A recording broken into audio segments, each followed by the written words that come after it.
और अगली बड़ी खबर आपको दिल्ली से बताते चले, केजरीवाल का वादा 16 मार्च को आऊंगा। दिल्ली सीएम केजरीवाल की राउज एवेन्यू कोर्ट में पेशी हुई। वीडियो कॉन्फ्रेंसिंग के जरिए पेश हुए केजरीवाल और कहा कि अगली बार खुद आऊंगा और 16 मार्च को अगली सुनवाई होने वाली। तो देखिए, ईडी ने समन भेजा, लेकिन अभी तक वो समन का न जवाब दे रहे, ना ईडी के सामने भी पेश हुए।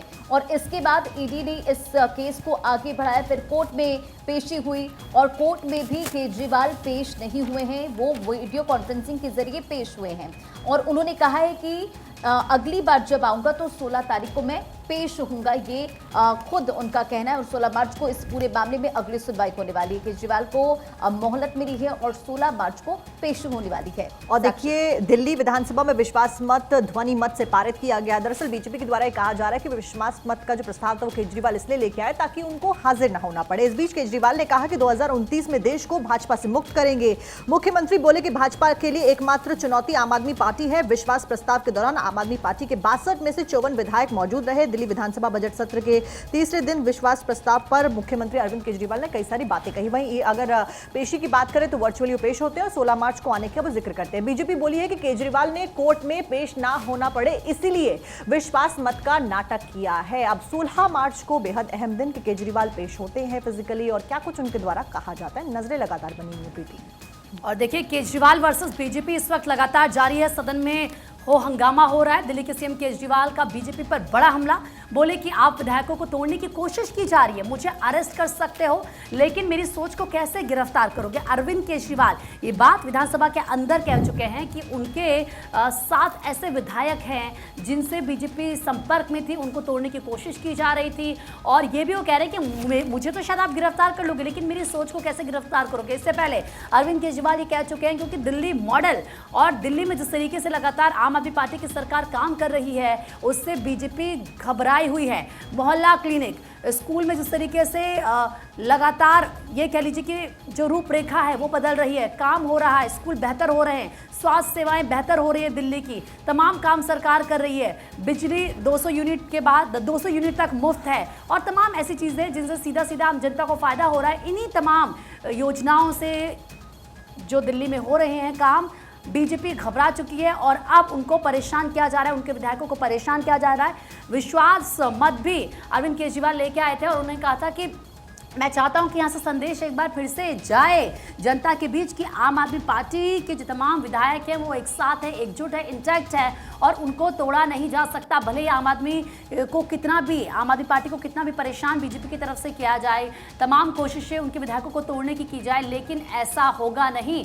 और उसके बाद हमने देखा कि नेता प्रतिपक्ष ने भी खूब हो हंगामा सदन में किया, कहा कि किस तरह के आरोप लगाए जा रहे हैं। हालांकि इससे पहले भी अरविंद केजरीवाल लगातार ये बातें कह चुके हैं जब से उनकी सरकार सत्ता में आई है। दिल्ली में वो लगातार इसी बात का जिक्र करते हैं क्योंकि एक के बाद एक गिरफ्तारी उनके तमाम बड़े नेताओं की हुई है। उनको खुद नोटिस जा चुका है, आतिशी के घर भी नोटिस गया था और उसके बाद से आम आदमी पार्टी ज्यादा ही हमलावर नजर आ रही है। बिल्कुल, देखिए, और केजरीवाल ने कहा कि आजकल इन लोगों ने एक अफवाह फैला रखी है, बस एक बार लोकसभा चुनाव हो जाए उसके बाद संविधान बदलकर दिल्ली को पूरी तरह से केंद्र शासित राज्य बना देंगे और विधानसभा खत्म कर देंगे।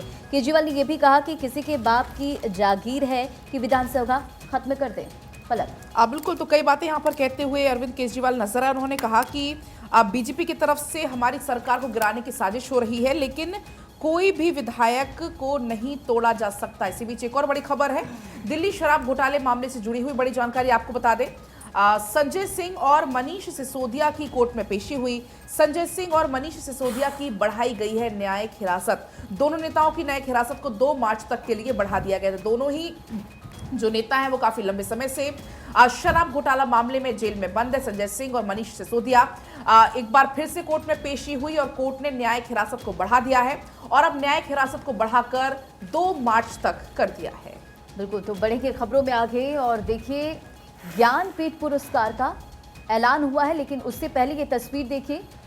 लगातार संजय सिंह और मनीष सिसोदिया की जो मुश्किलें हैं वो बढ़ती हुई नजर आ रही है। दोनों को कोर्ट से राहत नहीं मिल रही, यानी कि जो मुश्किलें हैं दोनों की वो लगातार बढ़ रही है और न्यायिक हिरासत कोर्ट ने बढ़ा दी है। न्यायिक हिरासत 2 मार्च तक के लिए बढ़ाई गई है। आगे बढ़ते हुए अगली खबर का रुख करते हैं। आपको बता दें कि ज्ञानपीठ पुरस्कार का ऐलान किया गया है। जगत गुरु रामभद्राचार्य को ज्ञानपीठ पुरस्कार से नवाजा जाएगा। गीतकार गुलजार को भी ज्ञानपीठ पुरस्कार दिया जाएगा। इस बीच चित्रकूट में तुलसी पीठ के संस्थापक हैं रामभद्राचार्य जी, और एक अहम योगदान उनका देखिए राम मंदिर के लिए संघर्ष में रहा है। आज अगर राम मंदिर बना है तो उसके लिए रामभद्राचार्य जी को इसका एक बहुत बड़ा श्रेय दिया जाता है और उनको सम्मानित किया जाएगा। साथ साथ में गीतकार गुलजार का भी नाम सामने आया है, जिनको सरकार की तरफ से ज्ञानपीठ पुरस्कार दिया जाएगा और सम्मानित किया जाएगा। देखिए, इन खबरों को पेपर में भी प्रमुखता से जगह दी गई है और बताते चले आपको कि प्रसिद्ध कवि गुलजार और संस्कृत विद्वान जगत गुरु रामभद्राचार्य को ज्ञानपीठ पुरस्कार के लिए चयनित किया गया है और ज्ञानपीठ चयन समिति ने इसकी घोषणा जो की है वो शनिवार को की। और गुलजार के नाम से मशहूर संपूर्ण सिंह कालरास हिंदी सिनेमा में अपने कार्य के लिए पहचाने जाते हैं और साथ ही साथ वर्तमान समय के बेहतरीन उर्दू कवियों में भी वे शुमार हैं। और चित्रकूट में तुलसी पीठ के संस्थापक और प्रमुख रामभद्राचार्य एक प्रसिद्ध हिंदू आध्यात्मिक गुरु हैं और 4 महाकाव्य समेत 240 से अधिक पुस्तकों के लेखक। और देखिए, ऐसे में रामभद्राचार्य जी की प्रतिक्रिया भी सामने आई। उनके द्वारा कहा गया है कि पद्म विभूषण मिलने से ज्यादा इस सम्मान से प्रसन्नता हो रही है।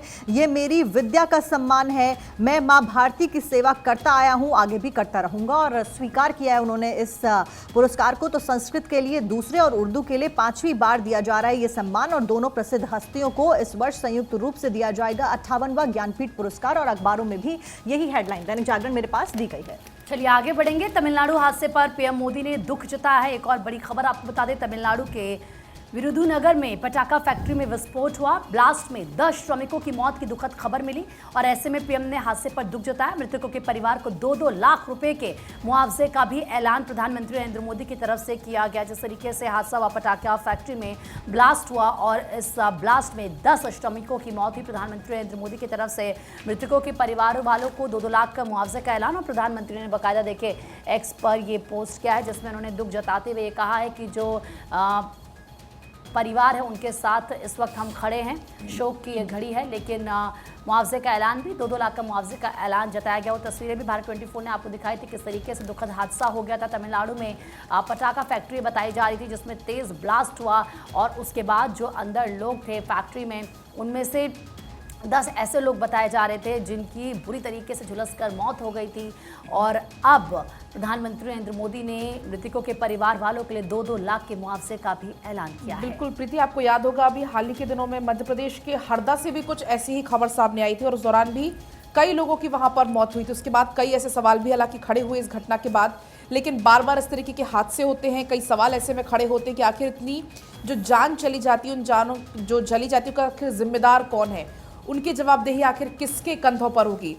मध्य प्रदेश से पहले ऐसी घटना सामने आई हरदा से, वहां पर भी कई लोगों की मौत हुई, कई लोग उसमें घायल हुए। और अभी तमिलनाडु की तस्वीर आपकी टीवी स्क्रीन पर है जहां पर भी कुछ ऐसा ही हादसा हुआ, 10 श्रमिकों की मौत हुई। हालांकि पीएम मोदी ने इस पर मुआवजे का भी ऐलान किया है और दुख भी यहां पर जाहिर किया। आगे बढ़ेंगे, बात होगी पश्चिम बंगाल की। दरअसल संदेश खाली मामले में मुख्य आरोपी गिरफ्तार हुआ है। शिबू हाजरा को पुलिस ने गिरफ्तार किया है। पुलिस ने एफआईआर में गैंगरेप की धारा भी जोड़ी है। शाहजहां शेख का करीबी बताया जा रहा है और जिस पर यह कार्रवाई हुई है। आपको याद होगा शाहजहां शेख जब ईडी की टीम कार्रवाई करने गई थी तब उस दौरान ईडी की टीम पर हमला हुआ था। सैकड़ों की संख्या में जो गांव वाले हैं वो वहां पर पहुंचे थे, ईडी की टीम को निशाना बनाया था, गाड़ी को तोड़फोड़ कर दिया था, कई लोग उसमें घायल भी हुए थे।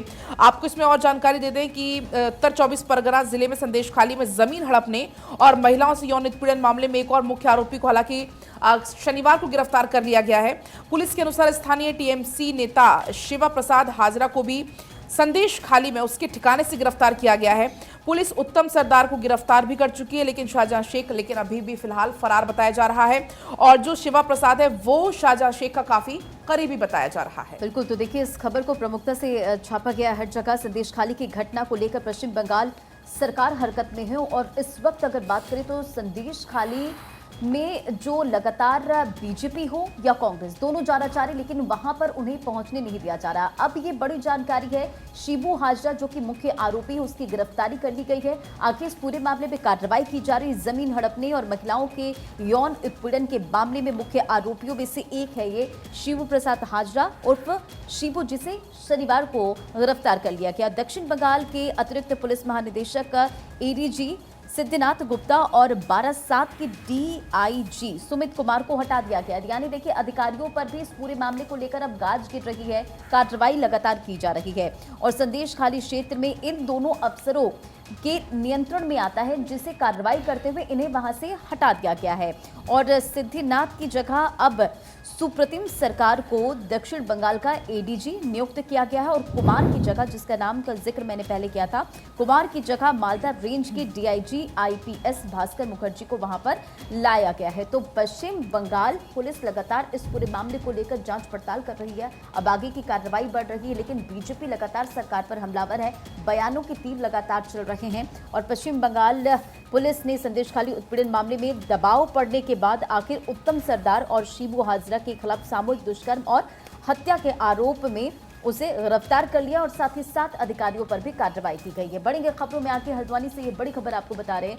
हल्द्वानी हिंसा से जुड़ी ये बड़ी जानकारी, जहां पुलिस के हाथ लगी बड़ी कामयाबी। 3 नामजद आरोपियों को इस पूरे मामले में गिरफ्तार किया गया है और साथ ही सरकारी वाहन जलाने वाला आरोपी भी गिरफ्तार किया गया। तो देखिए, हल्द्वानी हिंसा से जुड़ी ये बड़ी खबर आपको बता रहे हैं। हल्द्वानी हिंसा के सामने आने के बाद लगातार पुलिस इस पूरे मामले को लेकर कार्रवाई कर रही है। मुख्यमंत्री पुष्कर सिंह धामी भी इस मामले को लेकर सख्त है। सरकारी वाहन जलाने वाला आरोपी भी गिरफ्तार है। जैसा कि इसमें बयान सामने आया था कि ये पूरी जो हिंसा वो प्री प्लानिंग थी। दरअसल हल्द्वानी में अवैध मस्जिदों को हटाने का काम किया जा रहा था और इसी बीच पुलिस की टीम पर पत्थरबाजी जमकर हुई। पहले महिलाओं और कुछ युवाओं ने इसका विरोध किया, उसके बाद पत्थरबाजी हुई। आपने वो तस्वीरें भी देखी कि किस तरह से पुलिस प्रशासन की टीम पर हमला किया गया और मुख्यमंत्री पुष्कर सिंह धामी खुद उनसे मुलाकात करते हुए भी नजर आए थे। और अब बात करते हैं इसरो की, क्योंकि नया इतिहास रचा गया। इनसैट 3D लॉन्च कर दी गई है इसरो के द्वारा। श्रीहरिकोटा से इसरो का मौसम सैटेलाइट है ये इनसैट 3DS, सफलतापूर्वक लॉन्च किया गया। अखबारों में भी इसका जिक्र किया गया। 10 साल तक मौसम की सटीक जानकारी इस सैटेलाइट के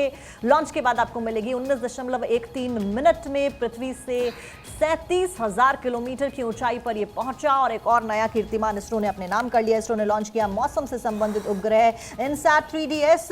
और इस बीच भारतीय अंतरिक्ष अनुसंधान संगठन ने पृथ्वी और महासागरों का अध्ययन करने के अपने मिशन पर एक और उपलब्धि हासिल करते हुए कल तीसरी पीढ़ी के मौसम अवलोकन उपग्रह इनसैट 3DS को लॉन्च किया है। 27.5 घंटे यानी कि 27.5 घंटे की उल्टी गिनती के बाद में लगभग 52 मीटर ऊंचे लंबे, आपको बता दें, इसको भेजा गया और नया इतिहास अब मौसम को लेकर सटीक जानकारी मिल पाई।